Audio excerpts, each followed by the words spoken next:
ونصلي ونسلم على رسوله الكريم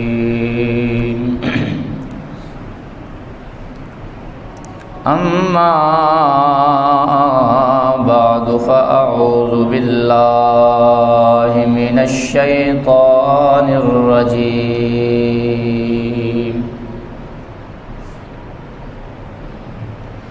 بسم الله الرحمن الرحيم وَلَقَدْ نَصَرَكُمُ اللَّهُ بِبَدْرٍ وَأَنْتُمْ أَذِلَّةٌ فَاتَّقُوا اللَّهَ لَعَلَّكُمْ تَشْكُرُونَ إِنَّ اللَّهَ وَمَلَائِكَتَهُ يُصَلُّونَ عَلَى النَّبِيِّ يَا أَيُّهَا الَّذِينَ آمَنُوا صَلُّوا عَلَيْهِ وَسَلِّمُوا تَسْلِيمًا الصلاة والسلام عليك يا سيدي يا رسول الله وعلى آلك وأصحابك يا سيدي يا حبيب الله الصلاة والسلام عليك يا سيدي يا رحمة للعالمين وعلى آلك وأصحابك يا سيدي يا خاتم النبيين سرور کہوں کہ مالک و مولا کہوں تجھے سرور کہوں کہ مالک و مولا کہوں تجھے باغ خلیل کا گلے زیبا کہوں تجھے باغ خلیل کا گلے زیبا کہوں تجھے تیرے تو وصف عیب تناہی سے ہیں بری تیرے تو وصف عیب تناہی سے ہیں بری حیران ہوں میرے شاہ میں کیا کیا کہوں تجھے لیکن رضا نے ختم سخن اس پہ کر دیا خالق کا بندہ خلق کا آقا کہوں تجھے معزز و محترم سامعین السلام علیکم ورحمۃ اللہ وبرکاتہ اللہ کے فضل اللہ کی توفیق اللہ کی عنایت مہربانی سے میں اور آپ اللہ کے مقدس اور پاکیزہ گھر میں حاضر ہیں دعا ہے رب لم یزل ہمارا مل بیٹھنا اپنی عظیم بارگاہ میں قبول و منظور فرمائے حضرات گرامی نبی پاک صلی اللہ علیہ وآلہ وسلم نے ارشاد فرمایا رمضان کے جمعے کی ہر گھڑی میں اللہ پاک 60 لاکھ گناہ گاروں کو جہنم سے رہائی عطا فرما دیتا ہے ہم خوش قسمت ہیں اللہ نے ہماری زندگیوں میں پھر رمضان المبارک کا ہمیں مہینہ عطا فرمایا اللہ پاک اس مہینے میں ہمیں ڈھیروں نیکیاں عطا فرمائے قرآن کی آیت پڑھی ہے اللہ پاک فرماتا ہے وَلَقَدْ نَصَرَكُمُ اللَّهُ بِبَدْرٍ وَأَنْتُمْ أَذِلَّةٌ تحقیق اللہ پاک نے مومنین کی بدر کے دن مدد فرمائی حالانکہ وہ کمزور تھے۔ فاتقوا اللہ، پس اللہ سے تم ڈرو، لعلکم تشکرون، تاکہ تم اللہ کے شکر گزار بندے بن جاؤ۔ آج 13 رمضان المبارک ہے۔ 17 رمضان المبارک کو مارکہ حق و باطل، پہلا مارکہ اس کائنات میں وقوع پذیر ہوا، جو مسلمانوں اور کافروں کے درمیان پہلی جنگ لڑی گئی، پہلا غزوہ لڑا گیا، اسے غزوہ بدر کہتے ہیں۔ مقدس ہستیاں ان میں شہید ہوئی، 14 صحابہ شہید ہو گئے۔ نبی پاک صلی اللہ علیہ وآلہ وسلم نے کائنات کو سبق دیا کہ اگرچہ تم تھوڑے ہو مگر ایمان اگر مضبوط ہو، اللہ پر یقین کامل ہو، تو ہمیشہ تھوڑے لشکر ہی بڑے لشکروں پر غالب رہے ہیں۔ جب خدا کی مدد اور خدا کی نصرت شامل حال ہو جائے تو پھر لشکر کو نہیں دیکھا جاتا، پھر اللہ وحدہ لا شریک لشکر تھوڑا بھی ہو، ایمان اللہ پر یقین کامل ہو تو اللہ پاک تھوڑے لشکروں کو بڑے لشکروں پر فتح عطا فرما دیتا ہے۔ حضرات کرامی، یہ ساری بات ہے یقین کی۔ روزہ ہو، نماز ہو، حج زکوٰۃ ہو، یا رزق کے معاملات ہوں، یا جنگ ہو، یا جدال ہو، صحرا ہو، جہاں بھی آپ موجود ہیں، سارا معاملہ عبادت کا ہے ہی، اللہ پر توکل اور یقین کا معاملہ ہے۔ میدان بدر میں صحابہ یقین کامل کو سواری بنا کر وہاں پہنچے، یقین ان کا کامل تھا تو اللہ کی مدد بھی آئی، فرشتے بھی نازل ہوئے۔ یقین انسان کا اگر کامل ہو تو یقیناً اللہ کی نصرت اور مدد انسان کو شامل حال ہوتی ہے۔ وقت چونکہ بڑا کم ہوتا ہے، اس لیے میں چند پہلو آپ کے سامنے رکھوں گا۔ نبی پاک صلی اللہ علیہ وآلہ وسلم کو شہر مکہ سے جب جانا پڑا، کافروں کا ظلم و ستم حد سے جب بڑھ گیا تو نبی علیہ السلام کو اللہ کا حکم ہوا کہ آپ شہر مکہ چھوڑ دیں۔ نبی علیہ السلام جب مکہ چھوڑنے لگے، مکہ سے جانے لگے، تو کعبے پر آپ نے ایک نظر اٹھا کر دیکھا کعبے کو، اور حضور علیہ السلام رونے لگے۔ ظاہر ہے حاجی اگر وہاں 20 دن رہتا ہے تو کعبے سے جب جدائی کا وقت آتا ہے تو حالت کیا ہوتی ہے، وہ تو وہی بہتر جانتے ہیں جو وہاں سے ہو کر آئے ہیں۔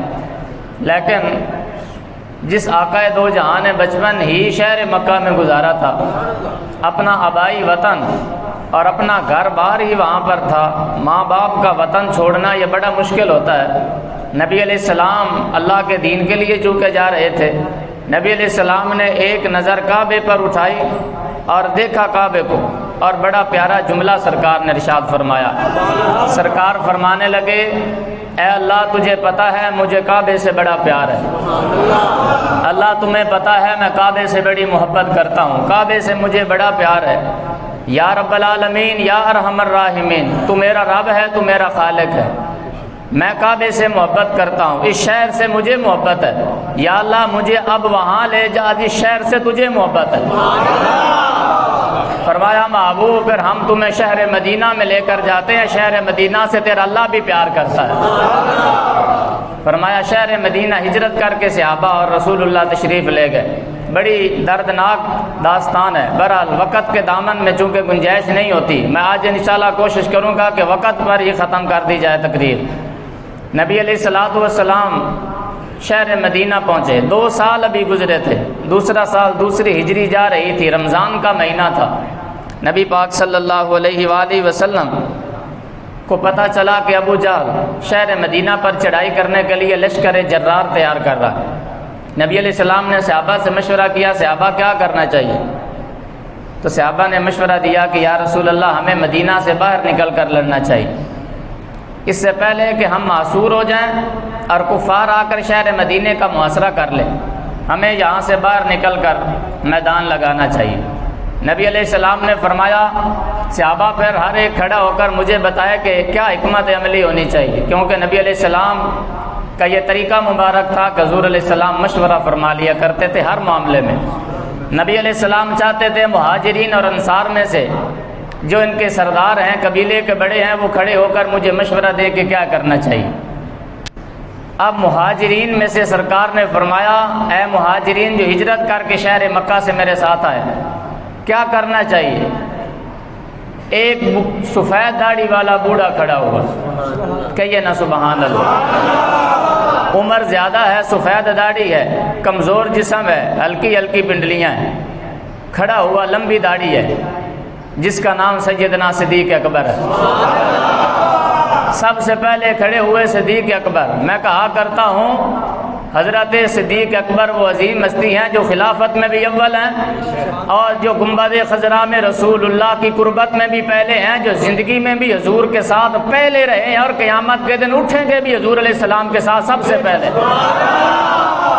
ہر معاملے میں صدیق اکبر پہلے رہے ہیں، سب سے پہلے مشورہ دینے والے صدیق اکبر کھڑے ہوئے۔ عرض کی آقا ہمارا مال، ہماری جان، ہماری اولادیں آپ کے نام پر قربان ہے، آپ کی ذات پر نہیں کہا آقا آپ کے نام پر ہماری مال بھی قربان، ہماری جان بھی، ہماری اولادیں بھی آپ کے نام پر قربان ہیں۔ حضرت عمر بن خطاب اٹھے، دوسرے نمبر پہ حضرت عمر بن خطاب اٹھے، کہنے لگے یا رسول اللہ ہمیں حکم تو دیں، یہ قریش کیا ہے، اگر ساری کائنات سے جنگ چھیڑ دیں تو عمر فاروق ان سے بھی لڑنے کے لیے تیار ہے۔ نبی علیہ السلام چاہتے تھے کہ انصاریوں میں سے بھی کوئی کھڑا ہو۔ حضرت مقداد اٹھے اور حضرت مقداد کہنے لگے یا رسول اللہ صلی اللہ علیہ وآلہ وسلم ہم قوم موسیٰ کی طرح تو نہیں ہیں کہ ہم کہیں فَاذْهَبْ أَنْتَ وَرَبُّكَ فَقَاتِلَا، اے موسیٰ تو جا اور تیرا رب جانے فرعون کے ساتھ لڑنے کے لیے، ہم تو یہاں بیٹھ کر کھانا کھائیں گے۔ حضرت مقداد بن اسود کہنے لگے یا رسول اللہ صلی اللہ، سب کہیں صلی اللہ علیہ وسلم، یا رسول اللہ یہ کیا معاملہ اور پریشانی کی بات ہی کوئی نہیں، آپ ہمیں حکم تو ارشاد فرمائیں، کیسر اور کسریٰ سے اگر کہیں گے تو ان کے ساتھ بھی جنگ لڑنے کے لیے ہم تیار ہیں۔ نبی علیہ الصلوۃ والسلام مسکرائے، پھر حضرت سعد بن عبادہ کھڑے ہوئے، کہیے نا سبحان اللہ۔ یہ کوئی چھوٹا آدمی تو نہیں ہے۔ جب ان کا وصال ہونے لگا تو ان کی جو ہے وہ زخم اور ہاتھ پورا شل ہو گیا تھا ان کا زخموں کی وجہ سے۔ نبی علیہ الصلوۃ والسلام کو جب پتہ چلا کہ حضرت سعد بن عبادہ کا وصال ہونے والا، نبی پاک صلی اللہ علیہ وآلہ وسلم دوڑ کر گئے۔ صحابہ فرماتے ہیں ہماری کندھوں سے چادریں گر گئی، نبی علیہ السلام اتنی جلدی میں چلے کہ سرکار ہماری جوتیوں کے تسمے ٹوٹ گئے۔ نبی علیہ الصلوۃ والسلام دوڑ کر حضرت سعد بن عبادہ کے خیمے میں گئے، اور جس ہاتھ سے خون نکل رہا تھا نبیوں کے امام نے وہ ہاتھ اٹھا کر اپنے سر مبارک پر رکھا۔ صحابہ فرماتے ہیں ہم حیران تھے، ہم پریشان تھے، واہ آقا آپ کی محبتوں کے انداز نرالے ہیں۔ نبی علیہ السلام نے ان کا ہاتھ اپنے سر مبارک پر رکھا اور خون رسول اللہ کے چہرے پر گر رہا تھا۔ صحابہ اشش کر رہے تھے، میرے آقا بتا رہے تھے جو میرے نام پر مر مٹنے والے ہوتے ہیں میں محمد ان کا خون بھی اپنے چہرے پر لے لیا کرتا۔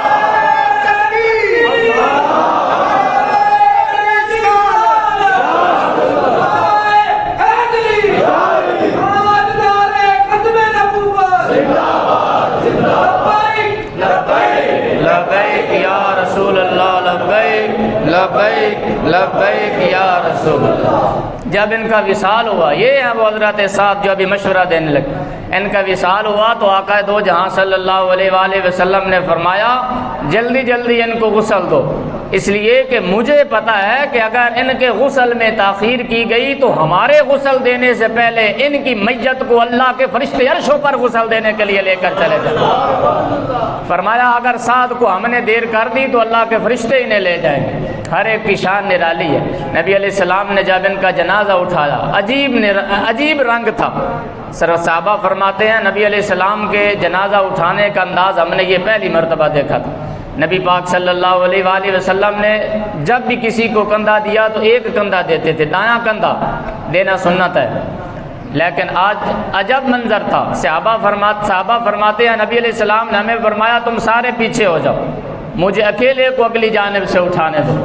نبی علیہ السلام نے اگلی طرف سے، نبی علیہ السلام نے دونوں ہاتھوں سے اپنے دونوں کندھوں پر، یہاں نبی علیہ السلام نے حضرت سعد کا جنازہ اٹھا رکھا تھا، اور نبی علیہ السلام اپنی ایڑیوں کے بل چل رہے تھے۔ صحابہ نے پوچھا آقا چلنے کا انداز نرالا ہے۔ فرمایا اللہ کے فرشتے اتنے زمین پر آ گئے ہیں سعد کا جنازہ پڑھنے کے لیے، فرمایا مجھے تو یہاں قدم رکھنے کی بھی جگہ نہیں مل رہی ہے، اتنے فرشتے آ گئے۔ جب قبر میں اترے تو سرکار نے یہ نہیں فرمایا اے علی آپ اتریں اور ان کا جو ہے وہ میت قبر میں رکھے. نبی علیہ السلام خود اترے ان کی قبر مبارک اور ان کی میت کو حضور نے اپنے دونوں ہاتھوں سے لیا اور اپنے سینے کے ساتھ لگا کر حضرت سعد کو ان کی قبر مبارک میں رکھا.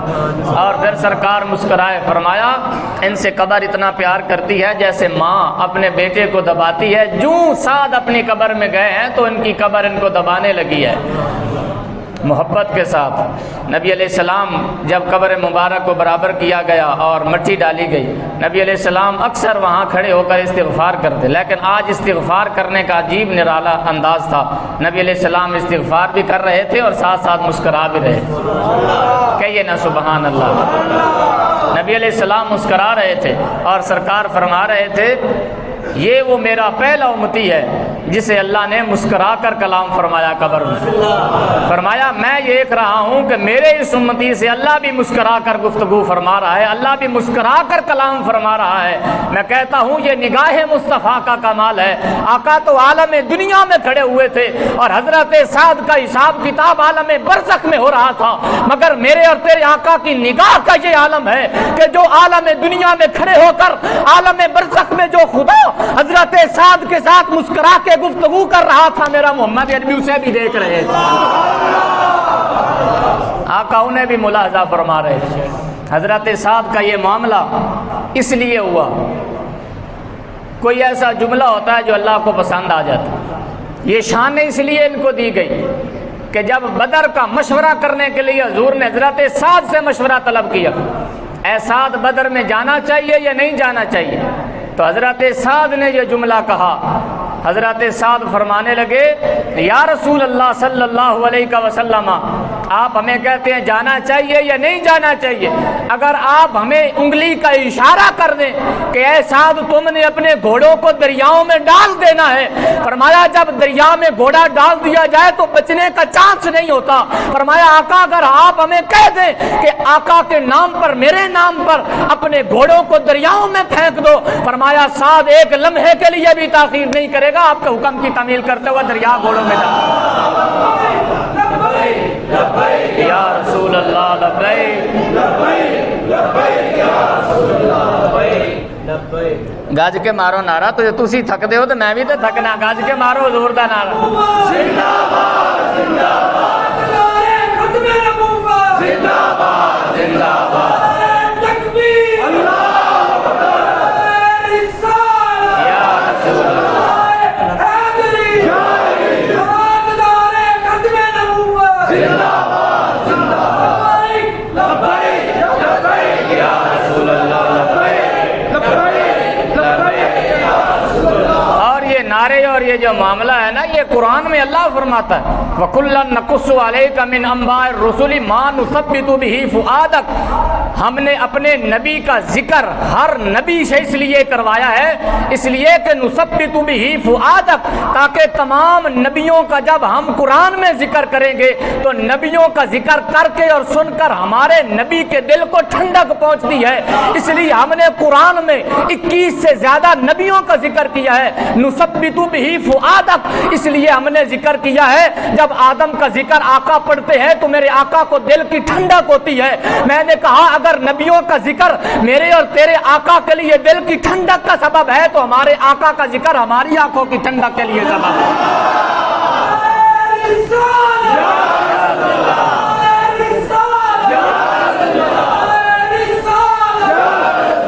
یہ قافلہ جب شہر مدینہ سے چلا 313 کا قافلہ نہیں تھا, یاد رکھیں. مشہور یہی ہے کہ 313 تھے اصحاب بدر, لیکن جو لڑنے کے لیے وہاں پہنچے ہیں وہ 305 ہیں. کتنے ہیں جی؟ 305. حضرت عثمان بن عفان, حضرت عثمان غنی نہیں گئے, کہا میری بیٹی رقیہ بیمار ہے تم ان کی تیمارداری کرو. لیکن جب اصحاب بدر کی صف اور لسٹ اٹھا کر آپ دیکھیں گے 313 کی صف میں عثمان غنی بھی آپ کو وہاں بدریوں میں شمار ہوتا ہوا نظر آئے گا.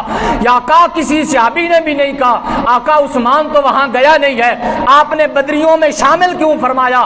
صحابہ جانتے تھے اور رسول اللہ نے عثمان غنی کو فرمایا تھا تو میری بیٹی کی خدمت میں اپنا وقت بسر کر دو, رب تمہیں بدر میں شریک ہونے کا ثواب عطا فرمائے.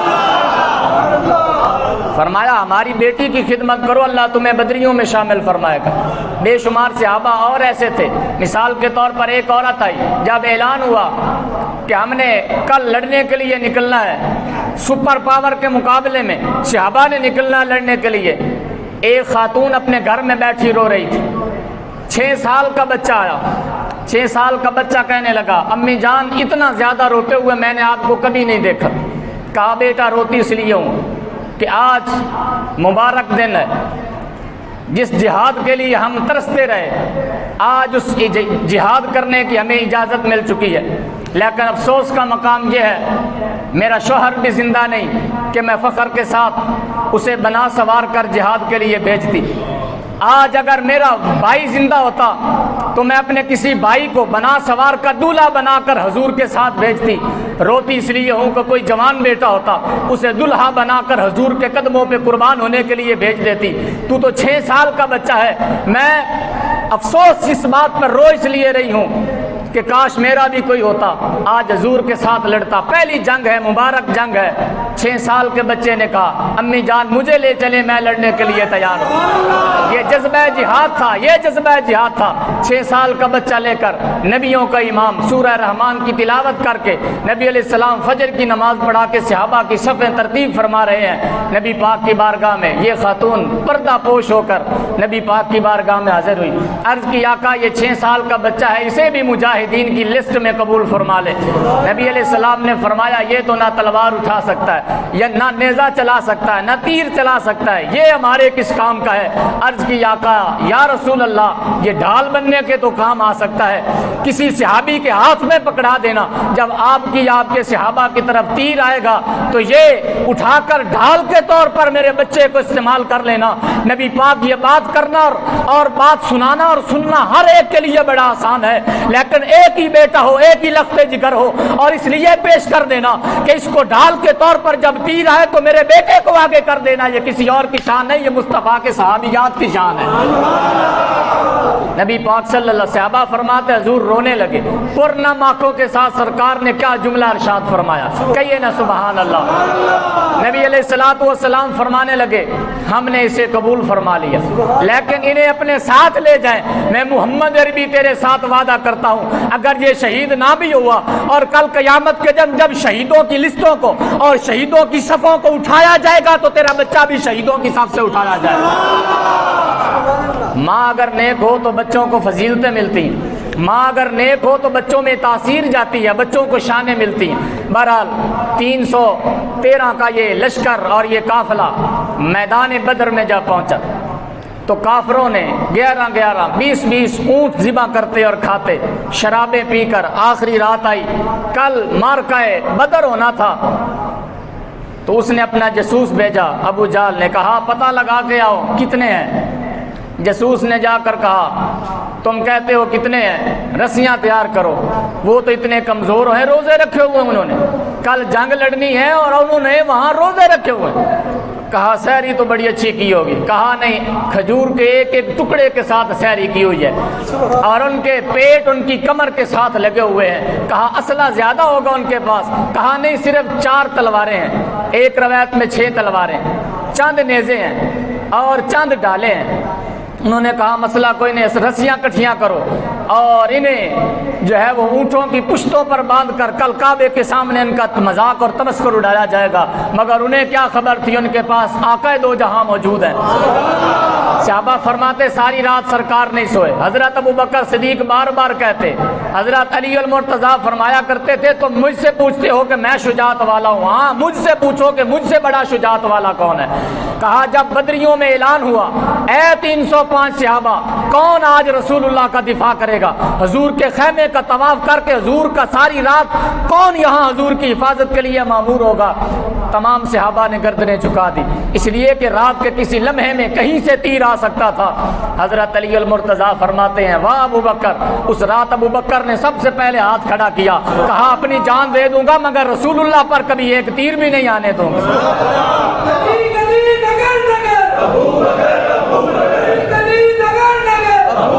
ساری رات حضرت ابو بکر نے رسول اللہ کی حفاظت کی۔ رات کا پچھلا پہر آیا، جب سسکیاں بند گئی رسول اللہ کو، حضرت ابوبکر آگے بڑھے اور نبی پاک صلی اللہ علیہ وآلہ وسلم کی کمر مبارک اور پیٹھ مبارک کو اپنے سینے کے ساتھ لگایا۔ بچپن کے یارانہ تھا، بچپن کا یارانہ تھا، اور محبت کے ساتھ اپنے کلاوے میں اپنے بازوؤں میں رسول اللہ کو لیا اور حضرت ابوبکر رونے لگے۔ عرض کیا آقا بس بھی کیجیے، آ جائے گی اللہ کی مدد۔ ابھی ابوبکر کا یہ جملہ تھا کہ حضور مسکرانے لگے۔ نبی علیہ السلام نے فرمایا وہ دیکھو ابوبکر 5000 کا لشکر لے کر جبریل میری مدد کے لیے آ گیا، وہ دیکھو میکائیل 3000 کا لشکر لے کر میری مدد کے لیے آ گیا ہے۔ یہاں تو صوفیاء نے لکھا جب رسول اللہ یہ دعا مانگ رہے تھے، آقا میں 313 کا یہ لشکر لے کر آ گیا ہوں، میری ساری زندگی کی کمائی یہ ہے، اگر کل یہ کمائی لٹ گئی تو قیامت تک تجھے رب کوئی نہیں کہے گا۔ جب ناز والی یہ دعا کی تو رب کا عرش بھی تھر تھر کانپنے لگا۔ اسی وقت جبریل بھی آئے، میکائیل بھی آئے اور اسرائیل بھی آیا، آ کے کہنے لگا آقا میں بھی کافروں کا کام تمام کرنے کے لیے زمین پر آ گیا ہوں۔ نبی پاک صلی اللہ علیہ وآلہ وسلم جب یہ دونوں لشکر آمنے سامنے ہوئے، نبی علیہ السلام نے 3 انصاری صحابہ کو بھیجا، فرمایا جاؤ لڑو جا کر۔ عتبہ، شیبہ اور ولید سامنے مقابلے میں 3 سب سے بڑے سردار آئے۔ نبی علیہ السلام نے نوجوان 3 صحابہ جو بالکل نوجوان تھے، اٹھتی جوانی، 3 انصار صحابہ کو بھیجا، فرمایا جاؤ مقابلہ کرو۔ انہوں نے پوچھا تم کون ہو؟ کہا مدینے کے رہنے والے انصاری صحابی ہیں۔ تو ولید، عتبہ اور شیبہ کہنے لگا جاؤ پیچھے ہمارے جوڑ کا کوئی بھیجو، ہم نے تمہارے ساتھ مقابلہ نہیں کرنا، ٹھنڈ پڑ جائے گی آپ کو اگلے نام سن کر۔ نبی علیہ السلام سے جا کر صحابہ کہنے لگے سانو کہہ دینے آدھے جوڑ دا بھیجو۔ نبی علیہ السلام نے فرمایا قوم یا علی، علی یہ نانو جوڑ چاہیے، پھر تو کھڑا ہونا۔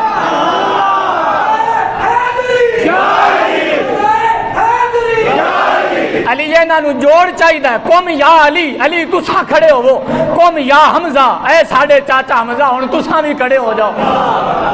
فرمایا قوم یا عبیدہ، اے عبیدہ بن جراح تسا بھی کھڑے ہو جاؤ۔ تینے صحابہ جدو حضور دے سامنے آئے نا زرہ پہن کے، نبی پاک نے فرمایا علی یہ نانو جوڑ چاہیے، جا انہوں توڑ کے آ، میں محمد تینوں اجازت دے۔ مولا علی جدو گئے کئی وار نال کم تمام کر دیتا، جنگ ہون بھی نوبت ہی نہیں آئی۔ علی المرتضیٰ نے پہلا وار بدر دی سرزمین دے ہیرو دا نا علی المرتضیٰ شیر خدا۔ فرمایا تمام صحابہ لڑتے رہے، لیکن بدر کی سرزمین پر 30 سے زیادہ اکیلا شہید کافروں کو واصل جہنم کرنے والے ہستی کو مولا علی المرتضیٰ شیر خدا، 70 کافر مارے گئے۔ نبی پاک صلی اللہ علیہ وآلہ وسلم بار بار دعا کر رہے تھے، صحابہ فرماتے ایک آواز آتی اقدم الحیزوم، اقدم الحیزوم، اے حیزوم آگے بڑھو، آگے بڑھ کے حملہ کرو۔ صحابہ نے تعجب سے پوچھا آقا یہ حیزوم کیا ہے؟ ہمیں آواز آتی ہے حیزوم آگے بڑھو، حیزوم کیا ہے؟ فرمایا خاموش رہو، اس لیے کہ یہ جبرائیل کے گھوڑے کا نام حیزوم ہے۔ مولا علی نے ایک دن پوچھا تھا یا رسول اللہ صلی اللہ علیہ وسلم، میں بدر کی سرزمین پر جب بھی وہاں گرنے لگتا تھا، کافر میرے اوپر غالب آنے لگتے تھے، تو کوئی دائیں کندھے سے کوئی بائیں کندھے سے مجھے کندھا پکڑ کے ہاتھ کے ساتھ اٹھا دیتا تھا۔ آقا یہ میرے ساتھ عجیب منظر ہوا۔ فرمایا علی المرتضیٰ سنو، تمہارے دائیں جبرائیل امین لڑ رہے تھے، تمہارے بائیں میکائیل لڑ رہے تھے، جب تم نیچے گرنے لگتے تھے تو جبرائیل تمہارے ہاتھ کو پکڑ کر اوپر کھڑا کر دیا کرتا تھا۔ فرمایا جبرائیل اور میکائیل تمہارے دائیں بائیں تھے۔ نبی پاک صلی اللہ علیہ وآلہ وسلم نے 70 کافروں کو قید فرمایا اور 70 کافر جو ہے وہ واصل جہنم ہوئے۔ 14 صحابہ نبی پاک 13 وہاں موقع پر شہید ہو گئے اور ایک صحابی جو ہے وہ راستے میں شہید ہوا۔ اس طرح پہلا معرکہ بدر میں نبی پاک صلی اللہ علیہ وآلہ وسلم کو اللہ کی مدد کے ساتھ فتح اور نصرت حاصل ہوئی۔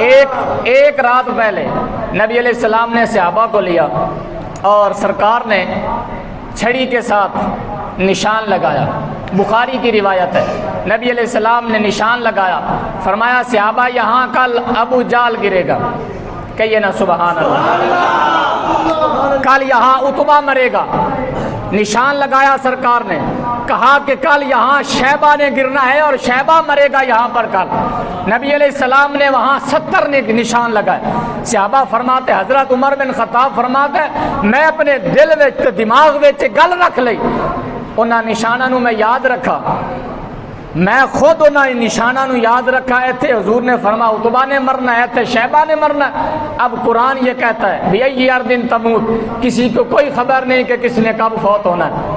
اب مولوی کہتا ہے، قرآن کہتا ہے کسی کو کچھ خبر نہیں کہ کس نے کب اور کہاں مرنا ہے، اور بخاری کہتی ہے کہ رسول اللہ ایک دن پہلے بتا رہے ہیں کہ یہاں عتبہ اور شیبہ نے مرنا ہے۔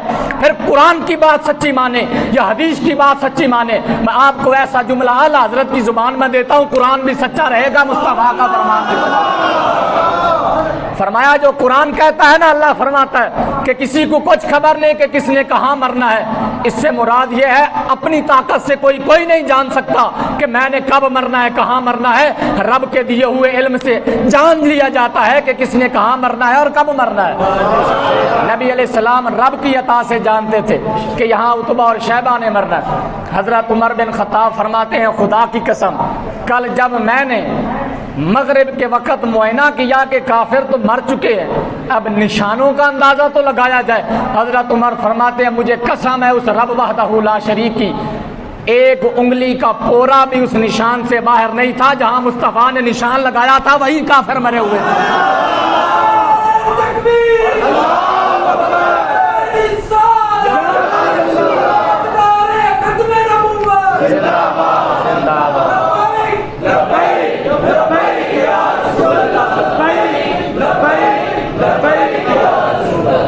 حضرت عباس ان کو بھی گرفتار کر لیا گیا، یہ رسول اللہ کے سگے چچا ہیں حضرت عباس، یہ بعد میں مسلمان ہو گئے۔ نبی علیہ السلام نے فرمایا تمام کافروں سے فدیہ لے کر آزاد کر دیا جائے۔ حضرت عباس کہنے لگے میرے پاس تو تم جانتے ہو ہے ہی کچھ نہیں۔ مسلم شریف کی روایت جلد نمبر 2 صفحہ 102 پہ حدیث پاک موجود نہ ہو تو میں ذمہ دار ہوں، اور اس بات کے 50 حوالے تو میں نے اپنی آنکھوں سے دیکھے، 50 حوالے، اور صحیح ترین حوالہ صحیح مسلم کا موجود ہے۔ نبی پاک صلی اللہ علیہ وآلہ وسلم سے چچا کہنے لگے میرے پاس آپ جانتے ہیں کچھ نہیں۔ فرمایا اگر بات آپ جاننے کی کر رہے ہیں تو میں جانتا ہوں تمہارے پاس بہت کچھ ہے، کہیے نا سبحان اللہ۔ مولوی صاحب اگر بخاری نظر آتی ہے تو مسلم شریف بھی تو اسی پائے کی ہے، مسلم شریف کی روایت نہ ہو باب الغزوات اٹھا کر دیکھو، رسول اللہ فرمانے لگے تم کہتے ہو تمہارے پاس کچھ نہیں ہے، میں مدینے میں بیٹھا ہوا تھا دیکھ رہا تھا، تم نے میری چچی ام فضل کے ساتھ مل کر اپنے گھر کے سین میں تم نے گڑھا کھودا تھا، اور اس گڑھے کے اندر تم نے سونے کے ٹکڑے رکھے ہیں، تم نے کہا تھا میری چچی کو اگر واپس آ گیا تو میں نکال لوں گا، اگر واپس نہ آیا تو میرے بچوں میں تقسیم کر دینا۔ فرمایا تم کہتے ہو میرے پاس کچھ نہیں، محمد کی نظر دیکھ رہی ہے تمہارے پاس سونے کے ٹکڑے ہیں۔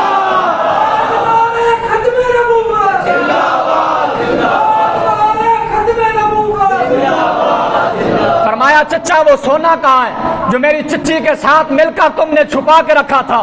حضرت عباس کہنے لگے آقا تمہیں قسم ہے رب ذوالجلال کی، مجھے بتاؤ یہ رات یا میں جانتا تھا یا میری بیوی جانتی تھی، ہماری اولاد کو بھی خبر نہیں تھی، تمہیں کیسے پتا چلا کہ وہاں ہم نے سونا دفن کیا ہے؟ رسول اللہ نے فرمایا چاچا ایسے واسطے تو میں کہنا اللہ دا سچا پیغمبر بن کے میں دنیا تے تشریف لے آیا۔ فرمایا تمہیں خبر نہیں میں اللہ کا پیغمبر ہوں، اور اللہ کے پیغمبروں کو کائنات کی ہر چیز کی اللہ خبر عطا فرما دیتا ہے۔ فرمایا میں اللہ کا پیغمبر اور سچا پیغمبر بن کے آیا ہوں، یہ غیب نہیں تو اور کیا ہے؟ رسول اللہ مدینے میں بیٹھے، حاجی جانتے ہیں مدینے اور مکے میں تیز رفتار گاڑی سے بھی جائیں تو 4.5 گھنٹے لگتے ہیں، رسول اللہ مدینے میں بیٹھے صحابہ کے ساتھ گفتگو کر رہے، اور عباس اپنے گھر میں بیٹھ کر سونا دفن کر رہے ہیں، جاننے اور دیکھنے والا بھی کوئی نہیں۔ مولوی جی تعصب دی اکھاں تو اینک اتار کے سوچو جے تیرا نبی مدینے وچ بیٹھ کے مکہ وچ کرن والی گفتگو نو بھی جان دے نے تے گنبد والی مسجد وچ بیٹھے درود و سلام نو بھی مصطفیٰ گنبد نہیں سن رہے ہیں۔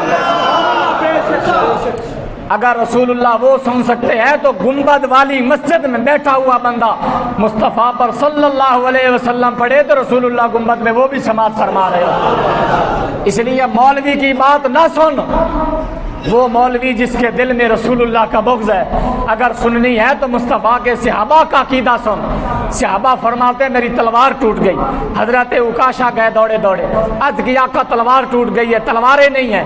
نبی علیہ السلام جس خیمے میں جس چھپر میں موجود تھے، نبی علیہ السلام نے وہاں سے کھجور کی ایک چھڑی کو کھینچا۔ حضرت عکاشہ فرماتے ہیں وہ کافی لمبی چھڑی تھی۔ نبی پاک صلی اللہ علیہ وآلہ وسلم نے فرمایا یہ لو اور جا کر لڑو کافروں کے ساتھ۔ حضرت عکاشہ نے نہیں کہا آقا لکڑیاں نال بھی کدے کو لڑا ہے، ڈنڈا تے سوٹا نال بھی کدے کو لڑا ہے، سامنے سپر پاور ہے، پورا قریش کٹھا ہوا ہے، تسا مینوں ایک چھڑی دے دیتی ہے جا کے لڑ۔ مگر انہاں دا ایمان ساڑے والا نہیں، صحابہ دا ایمان وہ سی جنہاں قسمہ رب نے قرآن وچ بیان فرمائی۔ حضرت عکاشہ فرماتے ہیں میں تلوار لے کر جب میدان میں گیا تو ایسے جب اٹھائی نہ میں تو وہ کھجور کی لکڑی تھی، لیکن جب کافر کو لگتی تھی تو وہ لوہے کی تلوار بن جایا کرتی تھی۔ فرمایا ہم نے اس تلوار کا نام العون رکھ دیا، پھر جتنے غزوے ہوئے میں اسی تلوار کے ساتھ لڑا کرتا تھا۔ اور حتیٰ کہ حضرت ابوبکر صدیق کے زمانے میں جب منکرین ختم نبوت کے ساتھ جنگ ہوئی، فرماتے ہیں مجھے بڑا افسوس ہوا وہ تلوار مجھ سے کہیں گم ہو گئی۔ وہ رسول اللہ کا تبرک تھا، جو لکڑی تھی اسے رسول اللہ نے لوہے کی تلوار بنا کر بتایا اگر مصطفیٰ کا ارادہ بدل جائے تو رب تعالیٰ چیزوں کی حقیقت کو بدل دیا کرتا ہے۔ یہ نبی پاک صلی اللہ علیہ وآلہ وسلم کی شان ہے۔ صحابہ نے رمضان میں روزے رکھ کر جہاد کر کے بتایا جتنے مشکل وقت آ جائے، جب رب کا حکم آ جائے تو اسے ضرور پورا کرنا، رب تعالیٰ کی مدد بھی آ جائے گی، رب کا فضل بھی شامل حال ہو جائے گا۔ آج جو لوگ تنگی اور مشکل کے باوجود روزے رکھتے ہیں، مشکل گرمی میں کام بھی کرتے ہیں، روزے بھی رکھتے ہیں، یاد رکھیں آپ عظیم ہیں، اس لیے کہ رب نے آپ کو توفیق بخشی اس گرمی میں بھی روزہ رکھنے کی۔ اور جتنا روزے میں تنگی، حضرت علی المرتضیٰ فرمایا کرتے تھے مجھے پسند ہے سخت گرمیاں ہو اور پھر میں نے روزہ رکھا ہوا ہو اور حضور کے نام پر میں جان دینے کے لیے میدان میں کھڑا ہوں، علی المرتضیٰ کو سب سے زیادہ پسندیدہ یہ بات ہے۔ اس لیے جتنی روزے میں تنگی ہو اللہ پاک اتنی ہی انسان کو عظمت شانیں اور رفتیں بلندیاں عطا فرماتا ہے۔ 17 رمضان المبارک کو مارکہ بدر یعنی منگل کے دن آپ ان اصحاب کی شہادتوں کو یاد رکھیں، اور یہ بہت عظیم دن ہے۔ منگل کے دن آپ احصال ثواب کا اپنے گھروں میں آپ نے افطاری تو بنانی ہے، نیت کر لیں احصال ثواب کی، انشاءاللہ العزیز اللہ آپ کو ڈھیروں برکتیں عطا فرمائے گا۔ اللہ پاک سے دعا ہے اللہ پاک ان جیسا جذبہ جہاد ہمیں بھی عطا فرمائے۔ آج امت مسلمہ سپر پاور ہونے کے باوجود پریشان ہے، لیکن صحابہ نے بتایا 313 بھی ہوں اللہ کی مدد آ جاتی ہے اگر ایمان اور یقین کامل ہو۔ اللہ سے دعا ہے اللہ ہمیں عمل کی توفیق عطا فرمائے۔